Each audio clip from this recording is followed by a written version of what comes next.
Alrighty then, pine gum turpentine. Yeah, sounds a bit different because I used to wash your paintbrushes with it. But this one is an old school remedy used thousands of years. And it's essentially pine gum resin that's been distilled. And it is absolutely wonderful for Candida and fungus and parasite removal. Since I've been using this, like first time I used it, I had like an extra 1.5 meters of mucus plaque come out. It had been there for 20 odd years. So I'm a big fan. So, I mean, I'll put some information there. It's a little bit unusual, but it is absolutely fantastic for getting critters. So, how do you do it? Oh, remember the Mary Poppins song? A spoonful of sugar helps the medicine go down. That's the medicine. And it's relatively cheap, like 40-50 bucks. This one is from Georgia Pine Gum Spirits, or Diamond G Forest Products in Georgia. So good, top quality is what they do, right? It's their business. So they've been doing it for centuries. So I'm using coconut sugar, basically because that's what I got at hand. But if you want to go and get one of those little sachets of sugar, absolutely good idea. And what we want to do is coat the teaspoon with about 3/4 of it. So it's kind of like a Trojan horse. So we're getting all these critters to come out and grab the sugar, and they get hit with the turpentine. So any essential oil, especially with high in terpenes, is going to be fantastic for critter removal. So here we go, a little bit of a dash. Yeah, that looks good. And of course, anytime you're doing something like this, any sort of cleanse really, and a daily thing, herbal teas. So I got some Ghana stemmer and some matcha and green matcha and ginseng and all sorts of things. And of course, lots and lots of water. So I mean like 4 or 5 litres a day. You should be doing generally anyway, depending on your body size. So I am absolutely going to have a go at this.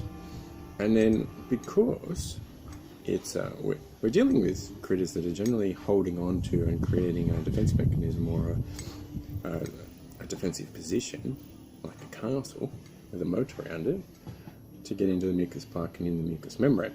So this will absolutely be used in the mucous membrane, but ideally we want to actually get an oil in there as a transport mechanism, right? Seems simple, doesn't it? It does, it just makes sense. So black seed oil, or black cumin seed oil, is absolutely wonderful. I've been utilising this one for a few months now.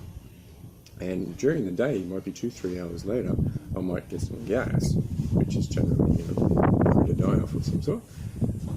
And it tastes like black seed oil. So it's like, over tummy.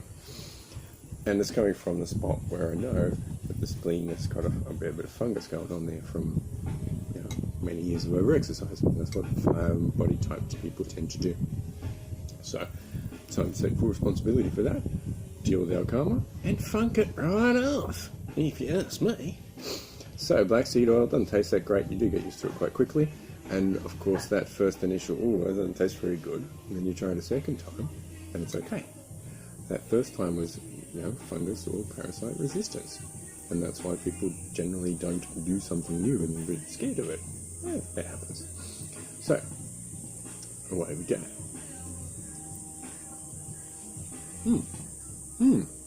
That bit tastes good. It's like a plain candy.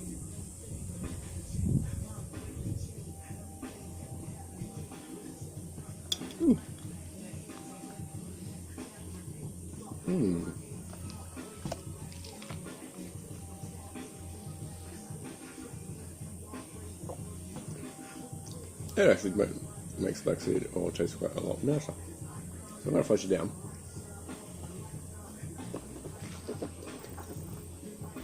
And it's good to swish it around for a good 30 seconds to a minute, as long as you can handle the taste more, really. And it coats this. The saliva has a lot of enzymes in there that provides a coating so the body can recognise and absorb it that much better. Also, quick little tip is, and it's tasty, cinnamon stick in your herbal tea. Smells beautiful, delicious, very feminine, but also, most importantly, opens up the gut receptors so we can allow it to get further in and absorb more of this good good stuff. So the other option as you're doing cleanse like this is animal fats. You know, let's get past the vegan or vegetarian delusion. They're nutrients. It's part of Mother Nature, let's accept that, rather than project our emotional garbage onto that, which a lot of people tend to do. I did that in the past, but hey, it's a stage of personal and spiritual development to get past. You don't want to get stuck in anything. You want to accept everything, alright? If you ask me. So, I'm going for very high protein cottage cheese. I'll actually do some bone broth and stews, slow cooked stews and casseroles. I've got some steak and probably go for some lamb shanks at some point too, because there's lots and lots of minerals and density. It's all about nutrients for me. So, cottage cheese, let's get some of that action in there. It's not my usual style. I don't usually go for cottage cheese and dairy in general, but in this case, it's beneficial. So, doing it. Actually, that tastes quite good. Not too much. It's been a long time since I had cottage cheese, and as a kid I really didn't like it because I had a lot more fungus that was controlling my taste sensations. And of course, I want to get closer to my soul and as high vibrational as I possibly can. So I want to get out of other people's heads and influences and do what's right for my body. Giddy up. That's quite good. And always organic is generally the best way to go. 100 times more nutrients, 10 times less toxins, something like that. The other way around, even better. So, let's see how this one goes. I'm going to jump in the near-infrared sauna and have a float tank of one and chill and just absorb and see what goes on.